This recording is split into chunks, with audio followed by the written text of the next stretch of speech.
In the late 1940s, the Judean desert was not a place where history was supposed to reveal itself. It was dry, hostile, and largely ignored, an empty stretch of rock and dust overlooking the Dead Sea. Nothing about it suggested that it was hiding one of the most important discoveries of the modern age. And yet, history has a habit of surfacing in the most accidental ways. According to the most widely accepted account, it began with a Bedouin shepherd searching for a lost goat. The animal had wandered into the limestone cliffs near Qumran, an area riddled with shallow caves. Frustrated and unable to see inside one dark opening, the shepherd threw a stone into the cave, expecting the dull sound of rock hitting rock. Instead, he heard something far stranger, the sharp crack of pottery shattering. Curious, he climbed inside. What he found would quietly change how scholars understood ancient Judaism, early Christianity, and the biblical world itself. Inside the cave were clay jars, sealed and undisturbed for nearly 2,000 years. Within them lay scrolls, fragile, brittle, and ancient. Written in Hebrew and Aramaic, these texts would later be known as the Dead Sea Scrolls. At first glance, they appeared to be religious documents, biblical passages, community rules, prayers, and commentaries. For scholars, this was already extraordinary. These texts were older than any previously known copies of the Hebrew Bible, pushing the written record back by centuries. But as more caves were discovered and more scrolls recovered, it became clear that something unusual was happening. Among the leather and parchment manuscripts, carefully written, reverently stored, there was one object that simply did not belong. It wasn't rolled neatly like the others, it wasn't written with ink, and it wasn't meant to be read aloud in a place of worship. This scroll was made of copper. When archaeologists finally uncovered it in 1952, in what became known as Cave 3, they immediately knew they were dealing with something different. The scroll had corroded into a solid greenish mass, so brittle it could not be unrolled without destroying it. Its creators had not chosen copper for beauty or symbolism. Copper was heavy, expensive, and extremely difficult to engrave. You don't choose it unless you intend the message to last. And the message it carried was not spiritual guidance once the scroll was painstakingly cut into strips so it could be read. Its content stunned researchers. It did not quote scripture, it did not describe laws or visions or prophecies. Instead, it listed locations, measurements, directions, and quantities, vast quantities, of gold and silver hidden in caches across the land. This was not a metaphor, it read like an inventory. According to the text, immense amounts of treasure had been deliberately concealed. Temple offerings, sacred objects, wealth measured not in coins but in talents. Units so large that even conservative estimates suggest riches beyond anything normally associated with small desert sects. The copper scroll did not explain who hid the treasure. It did not explain why. It simply assumed that whoever read it would understand. And that is where the mystery begins, because nothing like this should exist among the Dead Sea Scrolls. The other texts speak of separation from wealth, rejection of corruption, and withdrawal from Jerusalem's political and religious power. And yet here was a document that suggested not only wealth, but an organized effort to preserve it, protect it, and possibly recover it later. Even more unsettling is this. Unlike myths or legends, the copper scroll reads as though it was never meant for public discovery. It doesn't persuade, it doesn't justify itself. It records facts, coldly and precisely, as if written for a very small audience who already knew the stakes. What kind of community engraves a treasure list into metal and hides it in a cave? What catastrophe were they anticipating? And why, after nearly 2,000 years, has not a single cache been definitively recovered? The Dead Sea Scrolls reshaped our understanding of ancient religious life, but the copper scroll did something else entirely. It introduced doubt. It suggested that beneath the spiritual language of the past lay something far more human: fear, urgency, and the desperate need to hide something of immense value before time ran out. What began as a shepherd's accident became an archaeological revelation, but buried within that revelation was a problem scholars still struggle to explain. Because this scroll doesn't ask to be interpreted, it asks to be found, and that makes it dangerous. To understand why something as extraordinary as the copper scroll could exist, we need to step back into the world that produced it. a land already cracking under pressure long before any scroll was hidden. First-century Judea was not a quiet province on the edge of the Roman Empire. It was one of its most volatile. Rome ruled Judea with a firm but often clumsy hand. After the death of Herod the Great, the region slipped into direct Roman control, governed by prefects and procurators whose primary job was simple: keep order and extract taxes. But order in Judea was never simple. The population was deeply religious, fiercely traditional, and increasingly resentful of foreign rule. Roman standards, Roman coins, Roman laws, all of them cut against Jewish customs and beliefs. Every decision made by Rome felt like an intrusion. Jerusalem sat at the center of this tension. The temple was not just a religious institution, it was the economic, political, and symbolic heart of Jewish life. Enormous wealth flowed through it in the form of tithes, offerings, and pilgrimage donations from across the Jewish world. Control of the temple meant control of influence, and Rome knew it. High priests were appointed and removed at Roman convenience, turning sacred authority into a political tool. To many Jews, this was corruption layered on top of occupation. As resentment grew, Judean society fractured. There was no single response to Roman rule. There were many, and they often conflicted with each other. The Sadducees, closely tied to the temple elite, cooperated with Rome to preserve their power. The Pharisees focused on religious law and daily practice, adapting tradition to survive foreign domination. Then there were the Zealots, who rejected compromise entirely. To them, Roman rule was an insult to God, and violent resistance was not just justified, it was sacred. And on the margins, withdrawing from all of this chaos, were separatist communities, groups who believed Jerusalem itself had become polluted. They retreated into the desert, forming tightly controlled societies built on purity, discipline, and preparation for an approaching divine reckoning. Many scholars believe the Qumran community, the people most often associated with the Dead Sea Scrolls, was one of these groups. This fractured landscape meant Judea was permanently unstable. Riots were common, Roman reprisals were brutal, crucifixions lined roads as warnings. Governors changed frequently, each one trying and failing to suppress unrest through force or intimidation. The more Rome tightened its grip, the more resistance hardened. By the middle of the 1st century, the situation was spiraling. Armed bands roamed the countryside. Religious rhetoric grew more apocalyptic.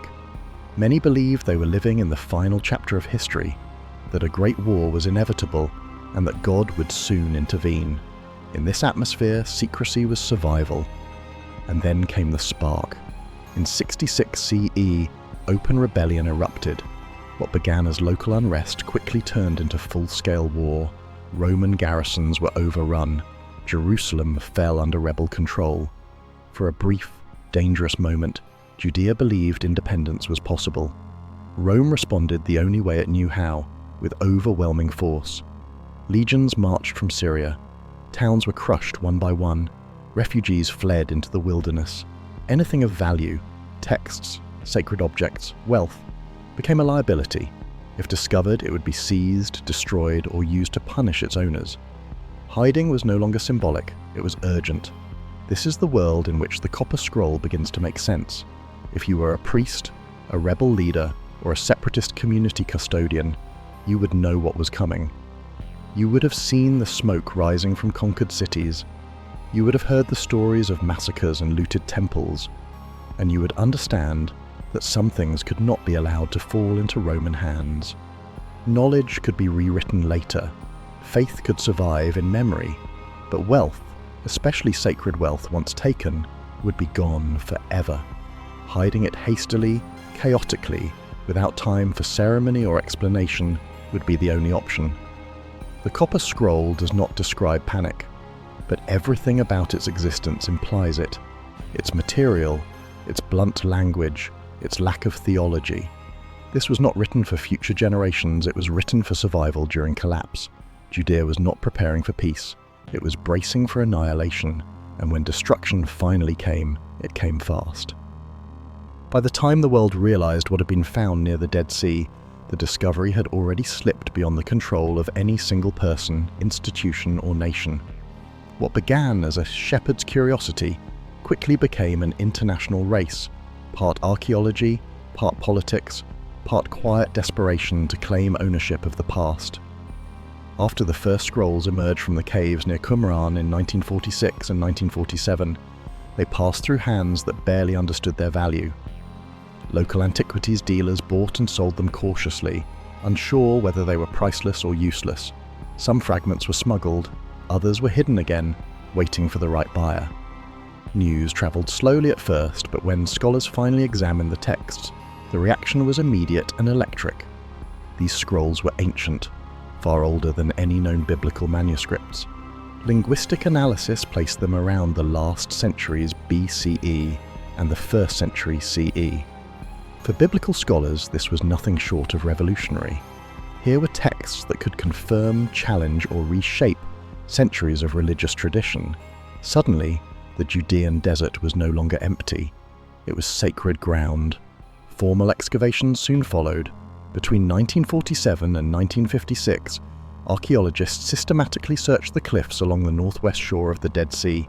Cave after cave yielded fragments, sometimes only scraps, sometimes nearly complete scrolls. In total, remains from 11 caves were recovered, representing hundreds of manuscripts. Nearly all of them were written on parchment or papyrus. Nearly all of them appeared religious in nature. There were copies of biblical books, Isaiah, Psalms, Deuteronomy. There were commentaries explaining scripture line by line. There were rules governing daily life, purity laws, initiation rituals, and apocalyptic visions of an approaching final war between the forces of light and darkness.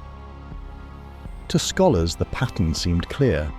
These were the writings of a religious community, likely living in isolation, focused on faith and preparation for divine judgment. That assumption shaped everything. The scrolls were catalogued, preserved, and translated with a single expectation in mind: theology. Even when texts were incomplete or obscure, researchers approached them as spiritual documents. The idea that something else, something entirely non-religious, might be hiding among them barely crossed anyone's mind. Then came Cave 3. Discovered in 1952, Cave 3 did not immediately stand out. Like the others, it was carved into the limestone cliffs. Like the others, it contained fragments of scrolls. But one object defied categorization from the moment it was found. It wasn't rolled like parchment. It wasn't brittle in the way ancient leather usually is. It was heavy, solid, metallic. At first, scholars assumed it was some kind of anomaly, perhaps a decorative object or a ritual artifact. Only after careful examination did they realize what it was: a scroll made of copper alloy engraved with text. This alone was unprecedented. Writing on metal was rare and costly. It required planning, skill, and intent. Unlike parchment, copper does not decay quietly. It resists time. It survives catastrophe. Which raised an uncomfortable question. Why would a community that expected divine salvation bother engraving words meant to endure destruction? The copper scroll could not be opened like the others. Years passed as researchers debated what to do. Eventually, the decision was made to cut it into thin strips, a violent but necessary act. When the text was finally readable, it shattered every assumption scholars had brought with them into the desert. There were no prayers, no scripture, no theology. Instead, there were lists, locations, measurements, directions tied to landmarks, cisterns, valleys, buried chambers, and again references to gold and silver. Not symbolic wealth, physical treasure. The copper scroll didn't fit the story scholars had built. If the Dead Sea Scrolls were the spiritual library of a withdrawn religious sect, this document was something else entirely. It suggested organization, resources, and urgency. It hinted at a world not just of belief but of assets under threat. From that moment on, the discovery of the Dead Sea Scrolls was no longer a purely religious milestone. It became something more complicated and more troubling. Because if even one scroll among them was practical rather than spiritual, then the caves of Qumran were not just hiding ideas. They were hiding secrets. By 1952, archaeologists working along the cliffs near Qumran believed they understood the pattern. Caves contained scrolls. Scrolls were religious. The only real variables were condition and completeness. Cave 3 was expected to be more of the same, another quiet addition to an already astonishing archive. What they found instead disrupted the entire logic of the discovery. Cave 3 was narrow and difficult to access, tucked into the limestone like an afterthought. It showed none of the obvious signs of long-term habitation. There were no living quarters, no communal tools, no evidence that anyone had stayed there for long. This alone raised questions. Most of the other caves appeared to be storage sites connected to a nearby settlement. Cave 3 felt different, used briefly, deliberately, and then abandoned. Inside, archaeologists recovered fragments of parchment, but their attention was quickly drawn to something else entirely. Embedded among the debris was a heavy greenish mass, unlike any scroll they had seen before. At first glance, it didn't even look like a manuscript. It looked industrial, metallic, corroded into near-solid form by centuries of oxidation. This was the copper scroll. Its condition was immediately alarming. Unlike parchment scrolls that had survived in dry desert air, this object had reacted violently to time. Copper corrodes, expands, hardens. The scroll had fused into a rigid cylinder, impossible to unroll without destroying it. Every instinct of preservation-trained archaeologists screamed caution. If they forced it open, the text might be lost forever. But leaving it unread posed another problem. This object had been intentionally placed in the cave. Someone had gone to extraordinary expense and effort to engrave text into metal and hide it in the desert. Whatever it said mattered enough to survive catastrophe. Early examinations deepened the unease. X-rays revealed lines of engraved characters beneath the corrosion. This was not decoration. It was writing, precise, deliberate, and dense. Yet its form contradicted everything scholars believed about the Dead Sea Scrolls. Why copper? Metal scrolls were extremely rare in the ancient world. Copper was heavy, difficult to work with, and expensive. Parchment was cheaper, faster, and sufficient for religious use. Engraving text into copper required planning, skilled labor, and time, resources not associated with a small ascetic community living on the edge of society. This wasn't devotional writing, this was archival. As scholars debated what to do, unease turned into tension. The scroll did not feel symbolic, it felt practical, and that made it dangerous. If the other scrolls represented belief, this one represented action. Something done, not something imagined. Years passed before a solution was reached. In 1955, the scroll was transferred to specialists in England. There, with no safe way to preserve it intact, a drastic decision was made. The copper scroll would be cut into thin strips, each section carefully separated so the text could be read. It was an irreversible act, one that permanently destroyed the scroll's original form. When the first lines became visible, confusion set in almost immediately. This was not scripture. There were no blessings, no references to God, no familiar religious formulas. Instead, there were instructions, short, blunt, unemotional, distances, depths, directions relative to landmarks, and repeated references to materials measured in staggering quantities: gold, silver, sacred vessels. The realization spread slowly, then all at once. This scroll was not part of the theological conversation scholars thought they were reconstructing.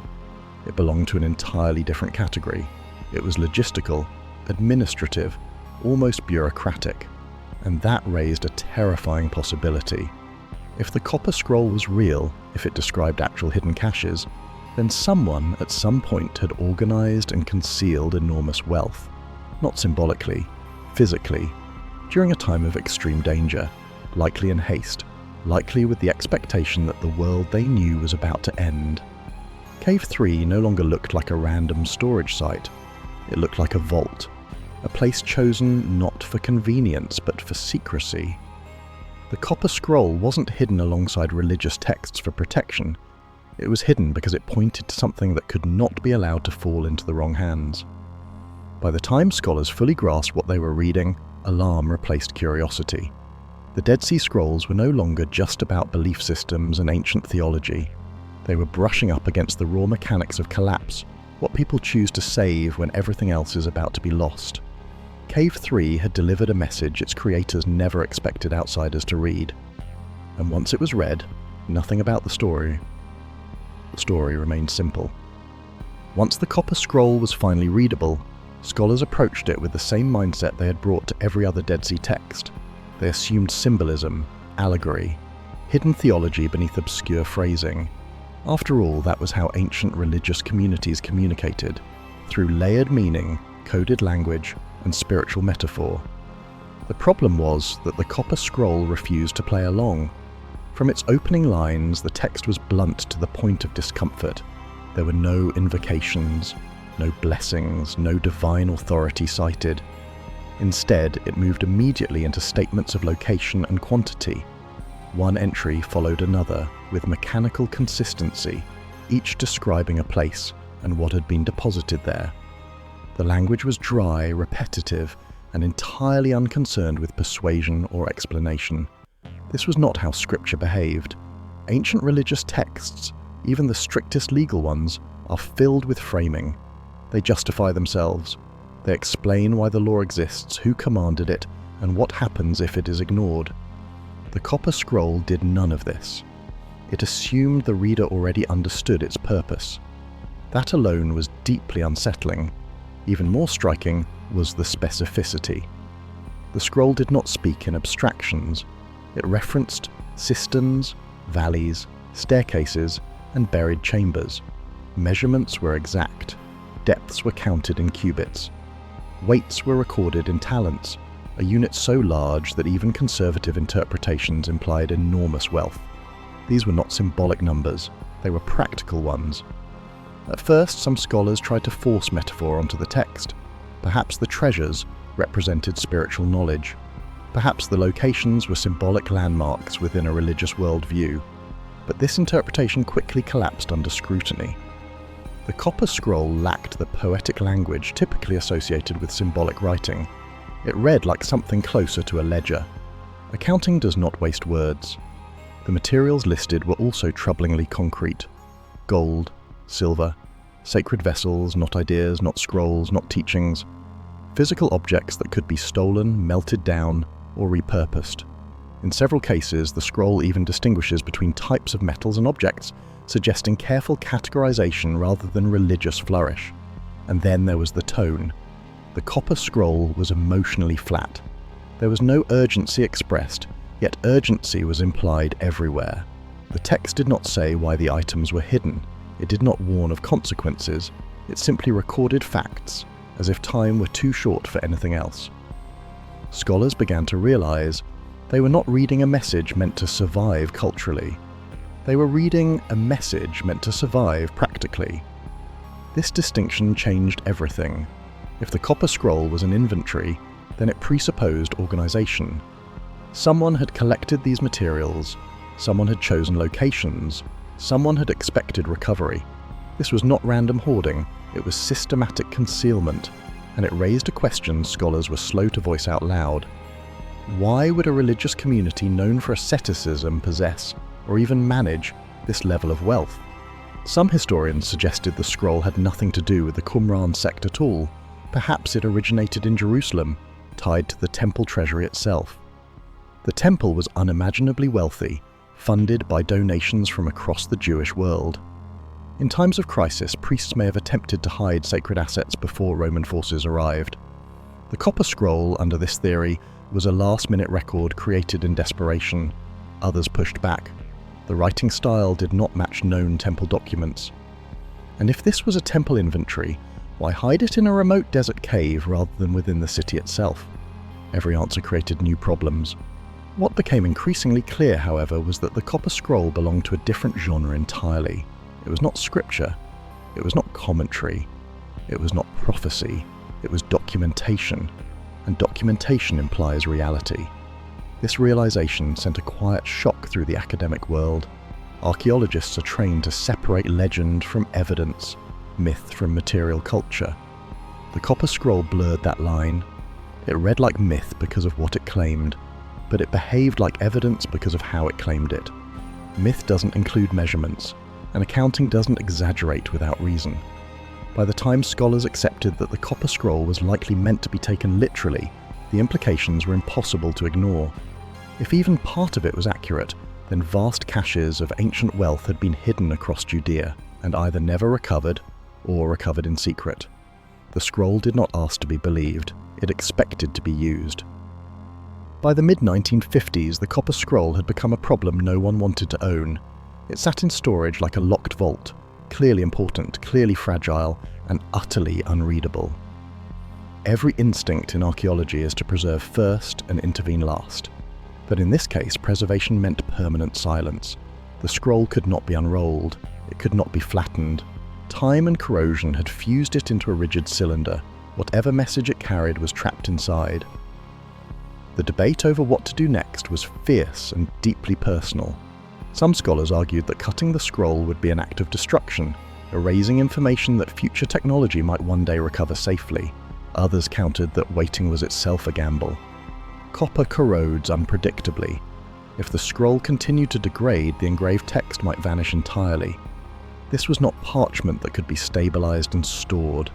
This was metal, actively decaying. Behind the academic debate was a quieter fear. Everyone now understood that this scroll was different. If it truly described hidden treasure, then time mattered. The longer it remained unread, the greater the chance that its information, whatever it was, would be lost to history or worse, misused once partially leaked. Eventually, preservation gave way to necessity. In 1955, the copper scroll was transported to England and placed under the care of metallurgists and conservation specialists. The solution they proposed was drastic but precise. The scroll would be cut into thin longitudinal strips using a controlled mechanical process. Each strip would preserve a segment of text, allowing scholars to reconstruct the content line by line. It was, by any definition, a violent act. Once the cutting began, there was no turning back. The original form of the scroll would be destroyed forever. What had survived nearly 2,000 years would never exist again as it was created. The room was silent as the process began, not out of ceremony, but tension. Everyone understood the weight of what was being done. As the first strip separated, the text emerged with unsettling clarity. The engraving was deeper and more deliberate than expected. This was not hastily scratched writing. The letters were carefully formed, suggesting skilled craftsmanship and intentional permanence. Whoever made this scroll expected it to be read long after the world around it had changed. As translation began, the true shock set in. The copper scroll did not unfold into a story. It revealed no historical narrative, no explanation, no justification. Instead, it read like a sequence of instructions stripped of all emotion. One location after another, one cache after another. Some entries were frustratingly short, others were detailed enough to feel almost navigable if you knew the land well enough. The quantities were staggering, not symbolic abundance, measured wealth, tons of silver, large amounts of gold, sacred vessels described with the assumption that the reader knew exactly what they were. This was not exaggeration. The text did not attempt to impress. It simply recorded. This was the moment when controversy exploded. If the copper scroll was genuine, then it described a level of organization and wealth that fundamentally contradicted the image of a poor, isolated desert sect. Some scholars immediately rejected literal interpretation, arguing that the numbers were unrealistic or ceremonial. Others pointed out that the temple in Jerusalem, not Qumran, controlled enormous resources, and that these could plausibly have been hidden during the chaos of war. The scroll offered no answers. It did not say who hid the treasure. It did not say when. It did not say whether recovery ever happened. It only confirmed one thing beyond doubt. The information was meant to survive destruction, and that realization reframed the act of cutting the scroll itself.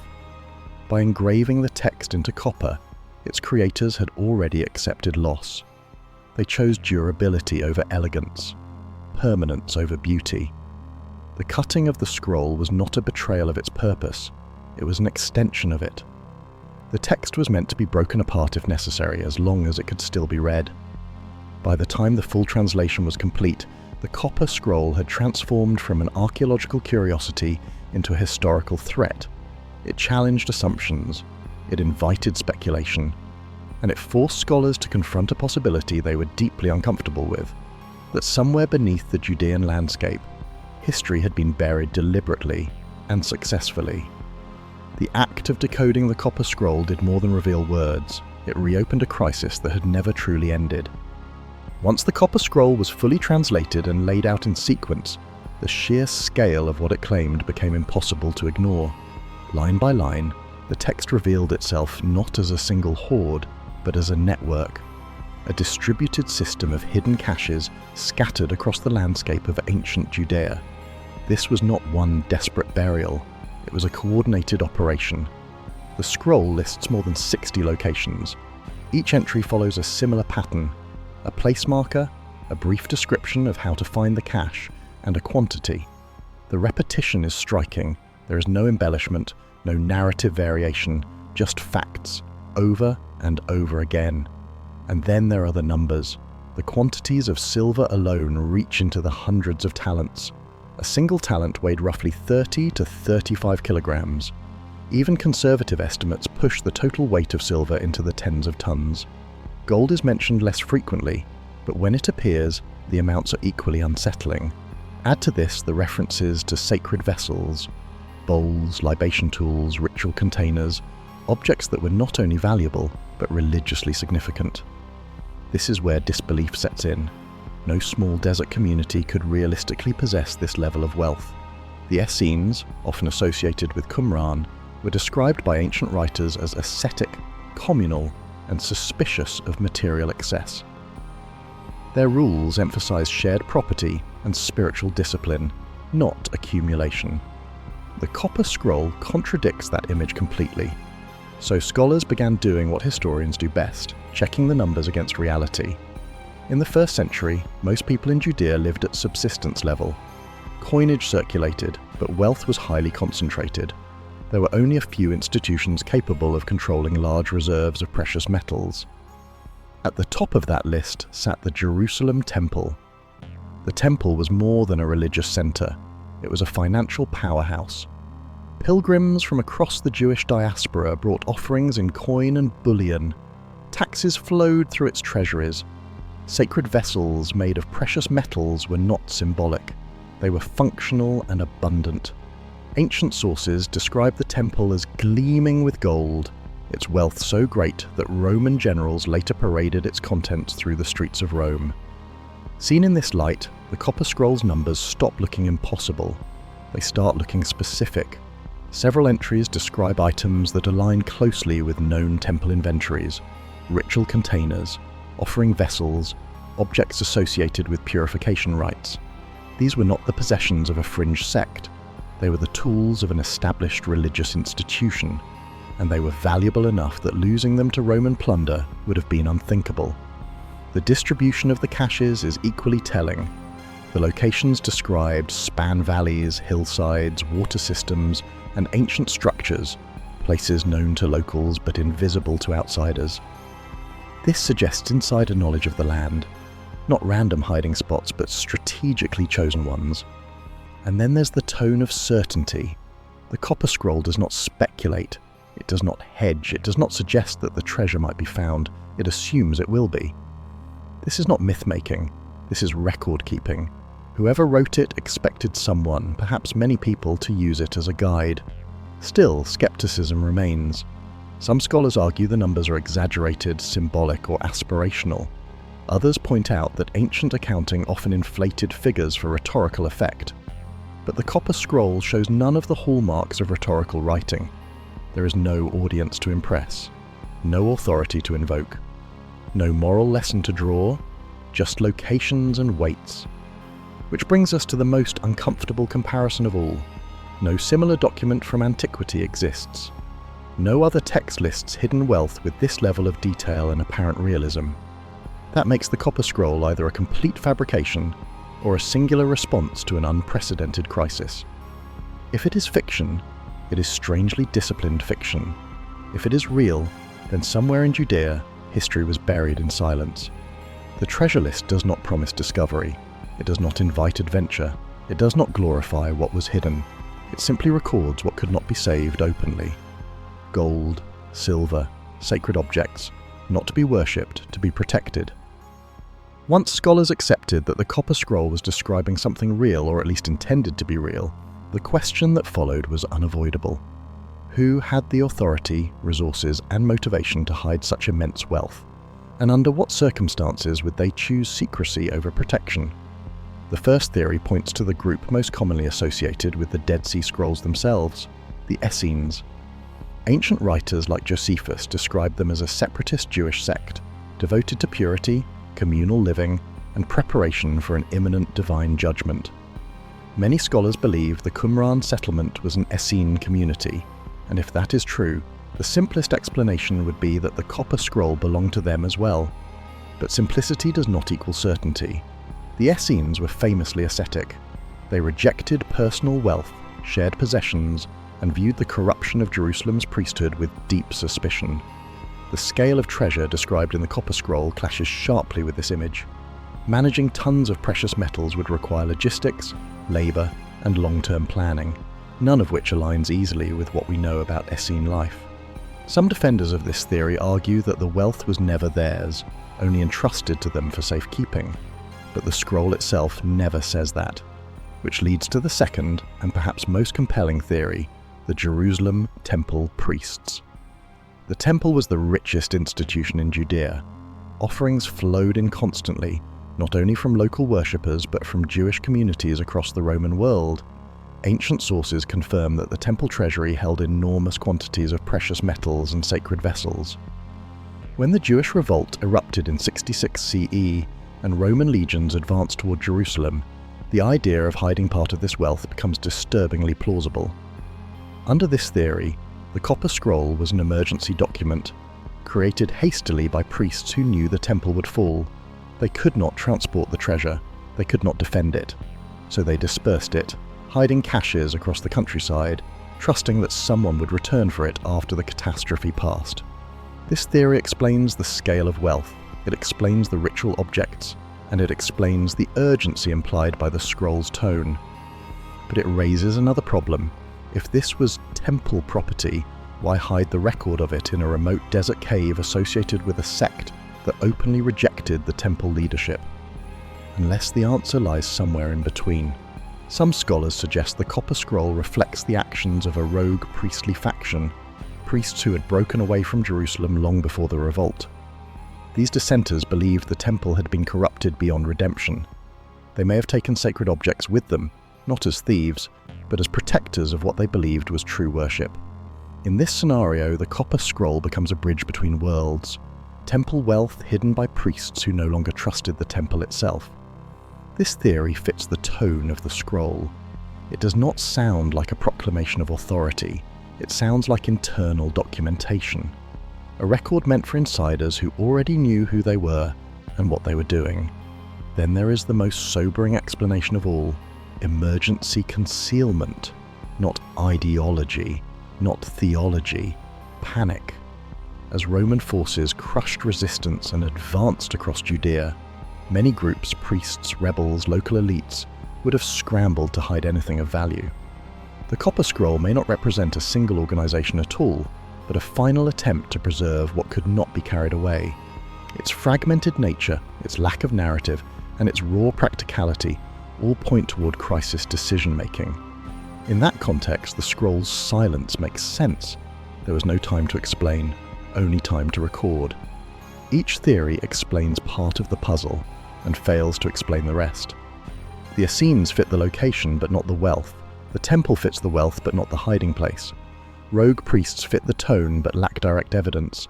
Emergency concealment fits the urgency but not the careful craftsmanship of a copper engraving. And that is the heart of the mystery. The Copper Scroll does not identify its authors because it was never meant for outsiders. It assumes a shared knowledge that has been lost to time. What remains is a document stranded between worlds, religious but not devotional, historical but incomplete. Who hid the treasure? The most honest answer may be that more than one group was involved, or that the truth does not survive intact. And the scroll, indifferent to our questions, keeps its silence. At first glance, the Copper Scroll seems almost generous. Unlike mythical treasure tales filled with riddles and curses, its directions appear practical. It names places, it gives distances, it references physical features, cisterns, stairways, valleys, stone structures. This is not a poetic map. It reads like instructions meant to be followed.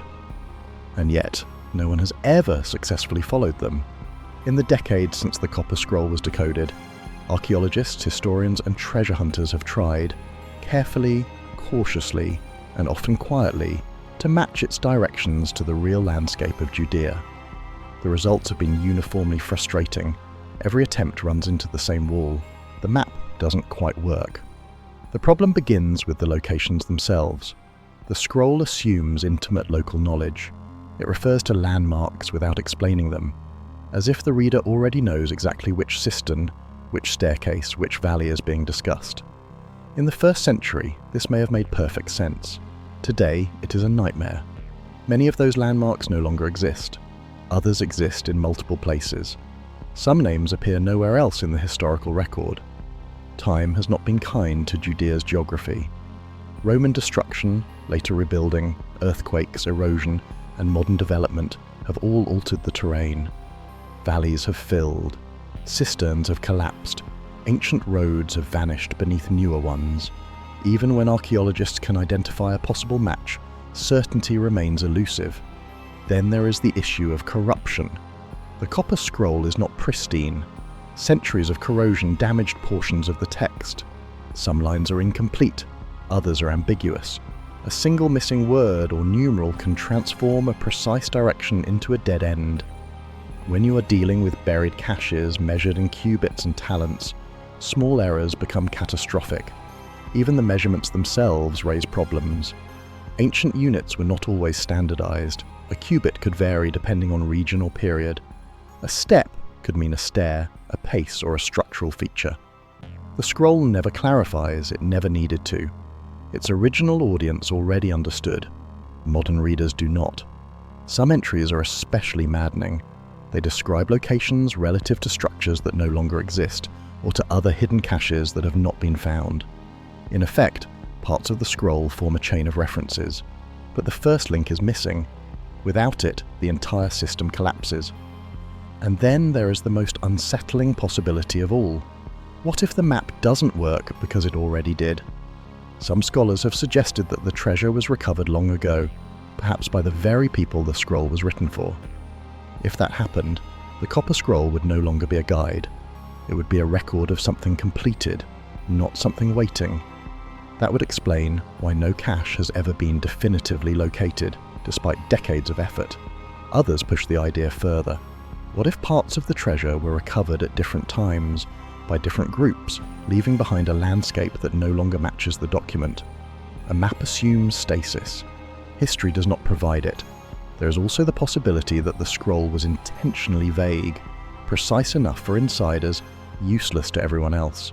The lack of clear markers may not be a flaw, but a security feature. If the scroll fell into the wrong hands, it would mislead rather than reveal. Which brings us to the most uncomfortable truth. The Copper Scroll was never meant for us.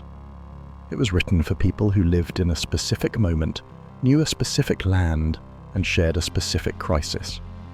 Once that moment passed, the map became untethered from reality. What remains is a document that looks usable, feels usable, but resists every attempt to unlock it. This is what elevates the Copper Scroll from archaeological curiosity to enduring mystery. A fake map would eventually collapse under scrutiny. A symbolic text would reveal its metaphors. But this scroll sits in between, stubbornly literal, stubbornly uncooperative. It promises answers and withholds them at the same time. The directions are there, the treasure is named, the logic is intact. But the path is gone, and that may be the final trick of the Copper Scroll. Not that it hides treasure, but that it preserves the exact conditions under which that treasure could once be found, conditions that no longer exist. By the mid-20th century, the legend of the treasure had grown from whispered folk tales into a global obsession. Adventurers from across the world arrived in remote regions armed with hand-drawn maps, metal detectors, and sometimes nothing but raw determination. Some were descendants of those who had originally searched for the treasure, claiming a familial right to uncover it. Others were drawn purely by the promise of unimaginable wealth or the allure of becoming part of history itself. Camps were established near long-forgotten ruins, rivers were scoured, and forests combed for clues that might finally reveal the treasure's location. The activity did not go unnoticed. Local authorities occasionally sanctioned archaeological surveys under the pretext of historical preservation, but records and correspondence suggest that these missions often had dual purposes: to monitor foreign explorers and to prevent sensitive discoveries from leaving the region. Rumours spread of intelligence agencies quietly inserting their own operatives among treasure hunters, gathering information on secret maps, local contacts, and possible stash sites.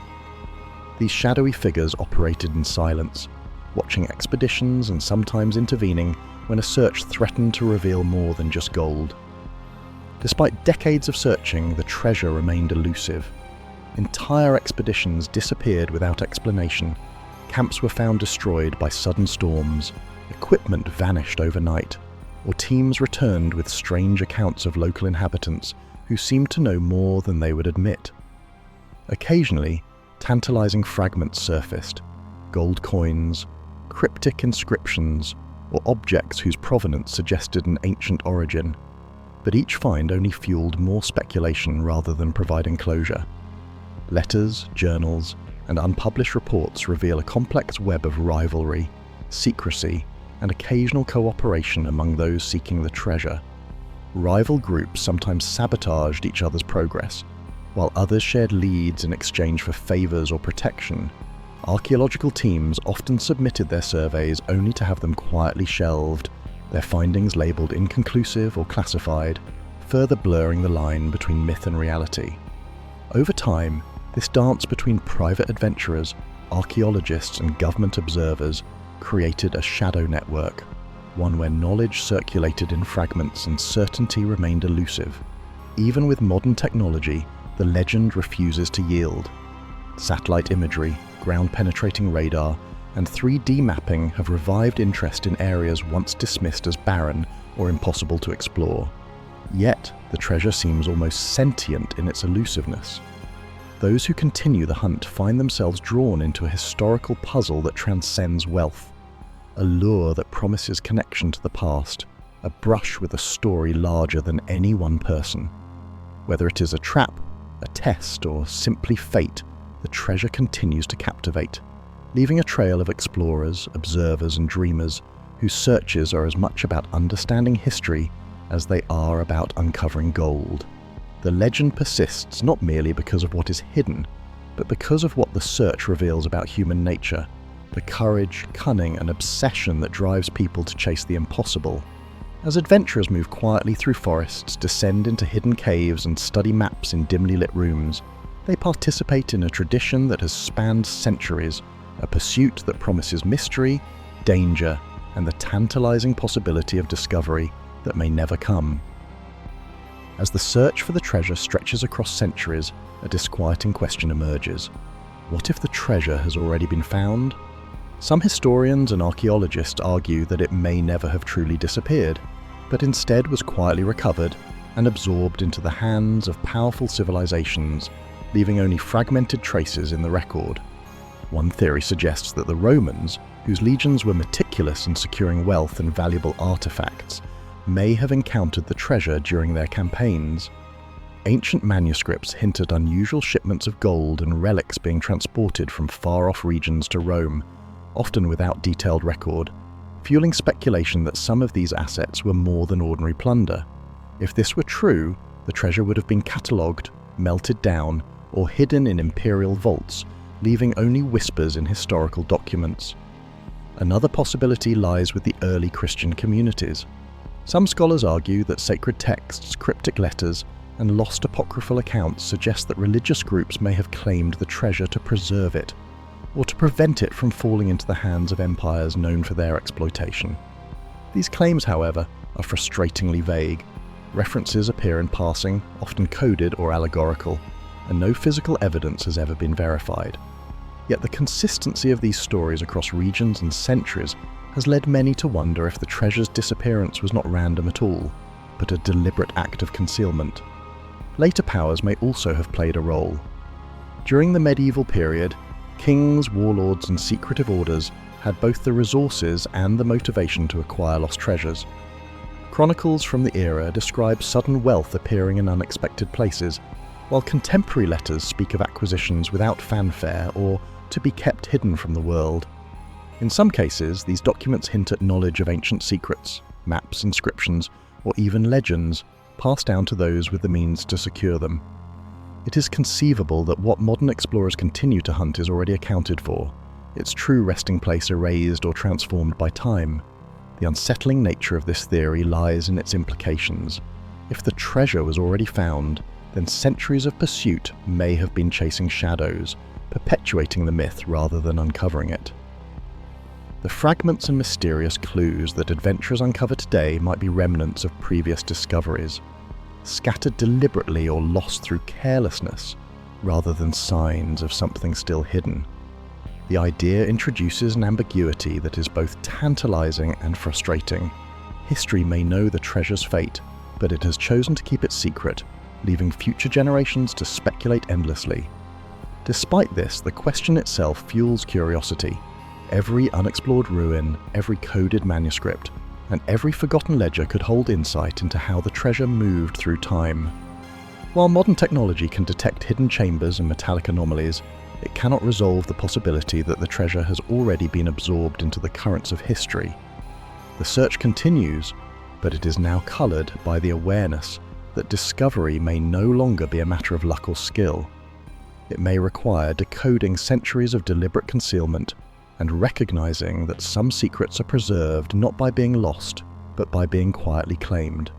In this light, the treasure exists as much in legend as in reality, straddling the boundary between history and imagination. Whether already claimed or still hidden, it compels those who study it to trace its journey across time, to uncover the forces that determined its fate, and to confront the uncomfortable truth. Some treasures are never meant to be fully known. Among the Dead Sea Scrolls, one artifact stands apart, the Copper Scroll. Unlike its parchment and papyrus counterparts, which list scriptures, prayers, and sectarian rules, the Copper Scroll reads more like a treasure inventory. Its metallic surface, etched with precise lettering, details caches of gold, silver, and other valuables, providing locations with astonishing specificity. Scholars have long debated why this scroll feels so radically different, and its anomalous nature has fueled speculation about its origin and purpose. One school of thought suggests that the Copper Scroll predates the Qumran library itself. Proponents argue that the style of writing, the use of copper as a medium, and certain linguistic features indicate an earlier era, possibly linked to the Second Temple period. If true, the scroll may have been a functional record of temple treasures or private deposits, later brought to Qumran as a historical curiosity rather than as part of the sect's sacred corpus. This would explain why it seems disconnected from the ideological and religious focus of the other scrolls, existing as a practical ledger rather than a spiritual text. Others contend that the Copper Scroll postdates the Qumran community entirely, suggesting that it was introduced during the turbulent years leading up to or following the First Jewish-Roman War. In this interpretation, the scroll may have been created to protect treasures from looting or redistribution by the Romans. Its precise measurements and coded directions could reflect a sophisticated understanding of landscape and geography not present in the earlier sectarian scrolls. The implication is that the scroll's presence among the Dead Sea Scrolls may be coincidental, a relic of a different purpose and time, preserved by the same caves that sheltered Qumran's library. A third argument posits that the Copper Scroll originates entirely outside the Qumran sect. Some scholars note that the Qumran community seemed focused on spiritual and ritual purity, yet the Copper Scroll emphasizes wealth, inventory, and material control. Linguistic and stylistic markers also suggest influences from Jerusalem priests, temple officials, or even clandestine sects concerned with protecting sacred treasures. In this scenario, the scroll may have been deposited in the caves as a temporary safeguard or as part of a broader network of records documenting valuables scattered across Judea. Its anomalous nature then is not a mistake, but a deliberate reflection of a different social and religious worldview. The debates over the Copper Scroll's origin are not merely academic, they shape the ways treasure hunters and archaeologists approach its clues. If the scroll predates Qumran, its directions may point to sites long plundered or repurposed. If it postdates the community, its caches could coincide with Roman-era upheavals, adding layers of historical complexity. And if it originated outside the sect entirely, the scroll may reflect a parallel history of Jerusalem's hidden wealth, a narrative running alongside, rather than within, the canonical texts of Qumran. The very questions it raises underscore the scroll's enduring mystique. Unlike the other Dead Sea Scrolls, which reinforce a single worldview, the Copper Scroll challenges assumptions about chronology, authorship, and intent. It demands a multidisciplinary approach, archaeology, paleography, linguistics, and historical geography, to even begin interpreting its enigmatic instructions. For historians and treasure hunters alike, the scroll serves as both guide and puzzle, a tantalizing reminder that the past often resists neat categorization. Ultimately, the Copper Scroll's peculiarity keeps it at the center of both scholarly debate and speculative adventure. Its existence reminds us that history is not always linear, that knowledge and wealth may intersect in unexpected ways, and that even among sacred texts, one artifact can stand apart, stubbornly refusing to conform to the narratives we try to impose. In the decades since the Copper Scroll's discovery, modern scholarship has attempted to untangle its mysteries, but consensus remains elusive. Today, most archaeologists agree on certain basic points. The scroll is genuine, its inscriptions are ancient, and it describes material wealth: gold, silver, and hidden caches. Beyond that, interpretations diverge, reflecting the scroll's inherent complexity and the scarcity of corroborating evidence. What scholars generally accept is that the Copper Scroll was created with extraordinary precision and intention. Unlike the spiritual or legalistic scrolls found at Qumran, this document functions as a detailed inventory. Measurements, distances, and landmarks are listed with remarkable specificity, suggesting that its authors were meticulous record keepers, deeply familiar with the terrain. Its medium, copper rather than organic parchment, further indicates a desire for durability and permanence, perhaps because the wealth it describes was considered too important to risk loss through decay. Disputes arise when scholars attempt to place the scroll within a historical and cultural context. Some argue that it originated within the Qumran community itself, possibly as a record of treasures the sect had hidden to protect them from external powers. Others maintain that it predates or postdates the sect entirely, created by priests, Jerusalem officials, or other groups with access to the region's sacred and material wealth. The precise timing matters because it influences how we interpret the scroll's purpose. Was it a practical ledger, a ritual inventory, or a clandestine record meant to survive periods of upheaval? Even more controversial are debates over the scroll's accuracy and practicality. Skeptics point out that several of the named locations are vague or possibly lost to history, making any attempt to recover the treasure speculative at best. Others suggest that the scroll may have been symbolic, exaggerating or inventing quantities to assert authority or inspire faith, rather than providing literal instructions. Yet, the sheer level of detail, directional markers, distances, and site descriptions cannot be entirely dismissed as fantasy, leaving academics in a persistent state of uncertainty. The Copper Scroll's anomaly lies in how it challenges standard archaeological frameworks. It forces scholars to reconcile a highly practical document with a collection of texts devoted primarily to ritual, law, and theology. It also highlights the difficulty of interpreting ancient material culture. A single artifact can contradict centuries of assumptions, reminding us that history is rarely uniform. While some treasures listed may have been looted or lost to time, others could remain hidden, leaving the Copper Scroll as both a guide and a warning. The past retains secrets that may never be fully revealed. Modern technology has provided new tools but few definitive answers. Geographic information systems, 3D mapping, and material analysis can confirm the scroll's age and composition, but they cannot resolve the question of intent or location.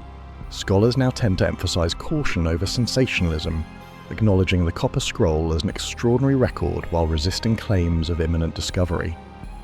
Its persistence in academic and public discourse reflects its dual identity as both an archaeological anomaly and a legendary narrative that continues to captivate the imagination. Ultimately, the Copper Scroll occupies a unique place in the study of history.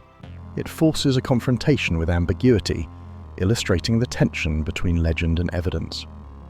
Scholars recognize its value not only for what it might reveal about hidden wealth, but for how it illuminates human behavior. The desire to conceal, to record, and to be remembered.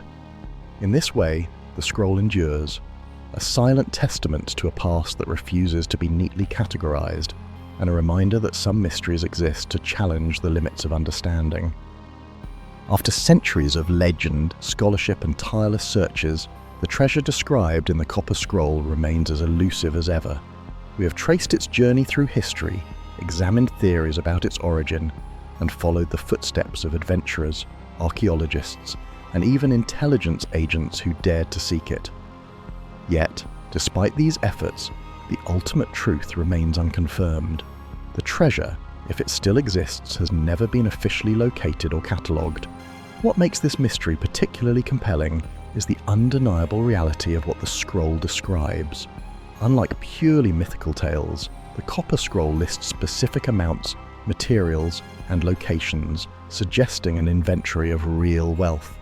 The gold, silver, and hidden caches it mentions may have once existed and could still be concealed beneath the layers of time. Scholars agree on the authenticity of the document itself, but its practical instructions lead only to conjecture. Is the treasure buried, looted, or perhaps already recovered long ago? We may never know, and perhaps that is part of its enduring fascination. The story of the treasure also serves as a reflection on human curiosity and obsession. Throughout history, people have risked perilous journeys, navigated political intrigue, and devoted decades of study, all drawn by the tantalizing promise of discovery. Yet, the search is never purely about wealth. It is about connection, a link to a vanished past, a tangible reminder of the civilizations, conflicts, and cultures that shaped our world. The Copper Scroll embodies that tension between reality and legend, a record that is at once concrete and impossibly mysterious. As we close this chapter, it is worth remembering that the treasure's allure is not diminished by its absence. Each map traced, each cave explored, and each scholarly debate keeps history alive, inviting new generations to question, investigate, and imagine. The story is unfinished, and that is precisely why it continues to captivate. The treasure is not merely an object to be found. It is a journey, a puzzle, and a testament to the human fascination with secrets that time cannot fully erase. And so, the mystery waits. For the adventurer, the scholar, or the dreamer, the Copper Scroll continues to shine as a beacon of intrigue. Perhaps one day, someone will follow its instructions to their conclusion, but until then, it challenges us to think, explore, and wonder. Every fragment, every reference, every whispered clue is a reminder that history is alive, full of shadows and secrets just beyond our grasp. If you've enjoyed this journey into one of history's most enduring enigmas, don't forget to show your support. Like and subscribe to stay updated on mysteries that defy explanation. Share this video with fellow history mystery fans who crave the thrill of unsolved pasts. And check out our other channels for more stories that blend legend, evidence, and adventure. After all, the thrill of the hunt is in the search itself, and the treasure, whether real or imagined, will always wait for those bold enough to look.